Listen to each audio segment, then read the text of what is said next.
सुप्रभात प्यारे बच्चों। हिंदी व्याकरण के अंतर्गत आजकल हम अपठित काव्यांश पढ़ रहे हैं।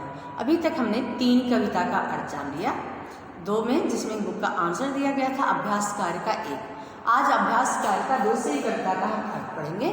पहले हम कविता का वाचन करते हैं, उसके अर्थ को जानते हैं, फिर पाठ में आए जितने प्रश्न उत्तर है उसके उत्तर को जानते हैं। तो कविता है, मैं नन्हा सा पथिक विश्व के पथ पर चलना सीख रहा हूँ।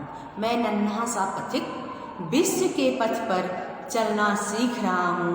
मैं नन्हा सा विहग विश्व के नभ में उड़ना सीख रहा हूँ। पहुँच सकूँ निर्दिष्ट लक्ष्य तक, मुझको ऐसा पग दो पर दो। पाया जग से जितना अब तक और अभी जितना मैं पाऊँ। मनोकामना है यह मेरी, उससे कहीं अधिक दे जाऊं। धरती को ही स्वर्ग बनाने का मुझको मंगलमय वर दो। इसमें जो कवि यह कहता है, मैं नन्हा सा पथिक विश्व के पथ पर चलना सीख रहा हूँ। मैं छोटा सा राही पथिक, मैं छोटा सा राही पथिक इस पूरे विश्व में, इतने बड़े विश्व में अभी मैं चलना सीख रहा हूँ। अभी तक मैंने कुछ सीख नहीं पाया है। मैं इतना बड़ा हूँ, कविता लिख रही हूँ, लेकिन फिर भी इतना ज़्यादा मुझे सीखना है। अभी मैं समझिए इस प्रारंभ ही किया हूँ, अभी मैं चलना सीख रहा हूँ। मैं नन्हा सा विहग विश्व के नभ में उड़ना सीख रहा हूँ। मैं नन्हा सा विहग, मैं छोटा सा पंछी हूँ। ए विश्व रूपी आकाश, विश्व के नभ में उड़ना सीख रहा हूँ। संसार के आकाश में, अभी मैं पक्षी आकाश में उड़ता ही है, तो वह कहता है कि मैं छोटा सा पक्षी के समान हूँ, पक्षी हूँ, पक्षी के समान हूँ। और मैं इस विश्व के आकाश में, जितना फैला हुआ आकाश है, उस पर मैं अभी चलना सीख रहा हूँ। मैं छोटा सा पथिक, छोटा सा राही इस विश्व में, इस पूरे बड़े विश्व में, इतने बड़े संसार में चलना सीख रहा हूँ। मैं छोटा सा पक्षी के समान हूँ, उस पूरे विश्व के आकाश में अभी मैं उड़ना सीख रहा हूँ। कभी ऐसा कहता है। पहुँच सकूँ निर्दिष्ट लक्ष्य तक, मुझको ऐसा पग दो पर दो।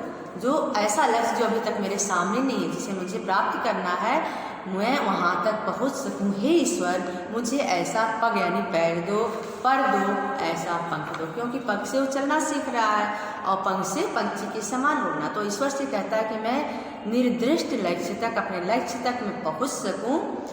तुम मुझे, आप मुझे ऐसा पैर दो, पग दो, ऐसा पर दो, पंख दो।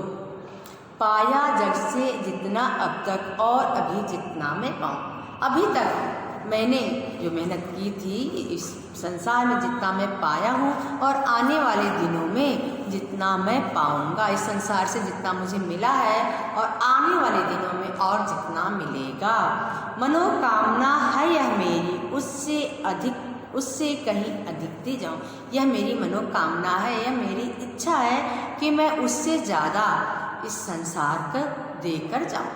कभी कहता है कि अभी तक जितना मैंने इस संसार में प्राप्त किया है, लोगों से, संसार से जितना मुझे मिला है और आगे आने वाले दिनों में जितना मिलेगा, मेरी इच्छा है कि मैं उससे ज़्यादा यहाँ इस संसार को देकर जाऊँ। धरती को ही स्वर्ग बनाने का मुझको मंगलमय वर दो।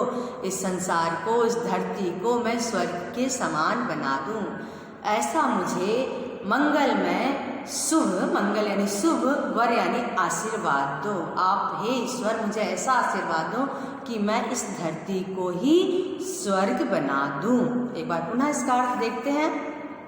कवि कहता है कि हे ईश्वर, मैं इस संसार में छोटा सा पथिक के समान हूँ, राही के समान हूँ, मैं छोटे से पक्षी के समान हूँ। आप मुझे ऐसा वर दीजिए कि मैं निर्दिष्ट लक्ष्य तक पहुँच जाऊँ। ऐसा मुझे पैर दो, ऐसा मुझे पंख दो। कवि कहता है कि मैं छोटा सा पथिक के समान हूँ, अभी संसार में मैं चलना सीख रहा हूँ। मैं छोटा सा पक्षी के समान हूँ, अभी इस विश्व रूपी आकाश में उड़ना सीख रहा हूँ। हे ईश्वर, मुझे ऐसा पैर दीजिए, ऐसा पंख दीजिए कि मैं अपने लक्ष्य तक पहुंच सकूं। मैं अभी तक इस संसार में जितना प्राप्त किया, मुझे जितना मिला है या आने वाले दिनों में जितना मुझे मिलेगा, मेरी यह मनोकामना है, मेरी यह इच्छा है कि मैं उससे ज़्यादा इस संसार को दे जाऊं, इस धरती को ही मैं स्वर्ग के समान बना दूं। आप मुझे ऐसी शुभ मंगलमय वर दो, शुभ आशीर्वाद दो, ऐसा मुझे आप आशीर्वाद दो। अब आगे नीचे दिए गए प्रश्न पर सही विकल्पों के उत्तर छठी है, कई ऑप्शन दिया है, उसमें से जो सही आंसर है उसको आपको टिक करना है। तो पहला नन्हा सा पथिक कौन है? बच्चा है, कवि है, विद्यार्थी या प्रत्येक मनुष्य? ओ कवि जो है ना ईश्वर से प्रार्थना कर रहा है, तो नन्हा सा पथिक कौन है? कवि है। कवि अपनी तुलना किससे कर रहा है? कवि अपनी तुलना छोटे बच्चे से कह रहा है। पहली पंक्ति में कहा है कि मैं नन्हा सा पथिक विश्व में, और किससे कर रहा है? एक पथिक से कर रहा, सॉरी, छोटे बच्चे से कर रहा, छोटी चिड़िया से कर रहा, एक पथिक से कर रहा है, या पता नहीं। वह कह रहा मैं नन्हा सा पथिक, छोटे बच्चे के समान एक पथिक से, पथिक यानी राही। यहाँ देखिए क्वेश्चन दिया है, मैं नन्हा सा पथिक, पथिक यानी राही, नन्हे पथिक से कर रहा है। एक छोटे बच्चे के समान कर, यहाँ लिखा एक पथिक, पथिक बड़ा भी हो सकता है, लेकिन वहाँ नन्हा सा पथिक लिखा है, इसलिए हम छोटे बच्चे से यहाँ ऑप्शन में लिखेंगे। चिड़िया से नहीं लिखेंगे, पता नहीं लिखेंगे, और पथिक से नहीं लिखेंगे। नन्हा सा पथिक है तो छोटे बच्चे से कर रहा है, ऐसा हम लिखेंगे। कवि की मनोकामना क्या है? इस संसार में जितना मिला है उसे ज़्यादा देकर जाने की, इस संसार में जितना मिला उतना देने की, जन्मभूमि का ऋण चुकाने की, धरती को स्वर्ग बनाने की। तो धरती को स्वर्ग बनाने का वो आशीर्वाद मांग रहा है, जबकि उसकी इच्छा है कि जितना उसे प्राप्त हुआ उससे ज़्यादा दे जाऊँ, तो पहला ऑप्शन सही है। इस संसार में उसे जितना मिला उससे ज़्यादा देकर जाने की।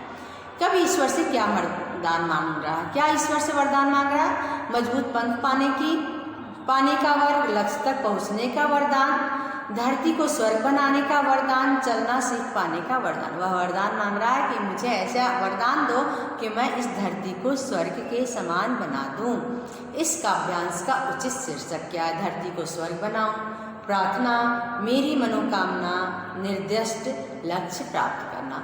ऐसा वो चाहता है कि लक्ष्य प्राप्त करूं, वो धरती को स्वर्ग बनाना चाहता है और ईश्वर से वह प्रार्थना करता है, लेकिन इस सब चाहने में वो अपनी उसकी ये मनोकामना, उसकी इच्छा है। तो इस काव्यांश का शीर्षक है मेरी मनोकामना। क्या है? मेरी मनोकामना। पहले क्वेश्चन का आंसर है बच्चा, कवि, दूसरे का आंसर है छोटे बच्चे से, तीसरे का आंसर है क, इस संसार में जितना मिला है उससे ज़्यादा दे जाने की, चौथे का आंसर है ख, लक्ष्य तक पहुंचने का वरदान, पांचवें का आंसर है मेरी मनोकामना। इस पाठ में आए जो कविता है उसको एक बार और मैं अर्थ बता देती हूँ। इसमें एक कवि है, वो कवि ईश्वर से प्रार्थना करता है कि हे ईश्वर मैं नन्हा, बताता है कि हे ईश्वर मैं नन्हा सा पथिक, छोटे बच्चे के समान, पथिक के समान हूँ। मैं अभी रास्ते पर चलना सीख रहा हूँ। मैं छोटा सा पक्षी हूँ, मैं अभी आकाश में उड़ना सीख रहा हूँ। हे ईश्वर मैं अपने लक्ष्य तक पहुँच रहा हूँ, ऐसा मुझे पग दो, ऐसा मुझे पंख दो। अभी तक जितना मुझे प्राप्त हुआ और आगे जितना भी अपने जीवन में मुझे प्राप्त होगा, मेरी मनोकामना है कि मैं उससे ज़्यादा इस संसार को दे जाऊँ। मेरी यह इच्छा है कि, मनोकामना है कि मैं इस धरती को स्वर्ग बनाऊं। मेरी यह मनोकामना है कि मैं उससे अधिक दे जाऊं। बस ईश्वर से वरदान मांगता है कि हे ईश्वर मुझे ऐसा शुभ मंगलमय वर दो, आशीर्वाद दो कि मैं इस धरती को स्वर्ग के समान बना दूं।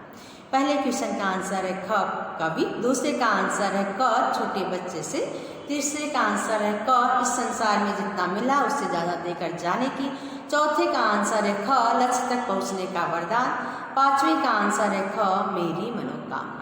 इस तरह हमने इस काव्यांश का अर्थ जाना, पढ़ा। आप इसको पढ़िएगा, समझिएगा और इसका अभ्यास करिएगा। धन्यवाद।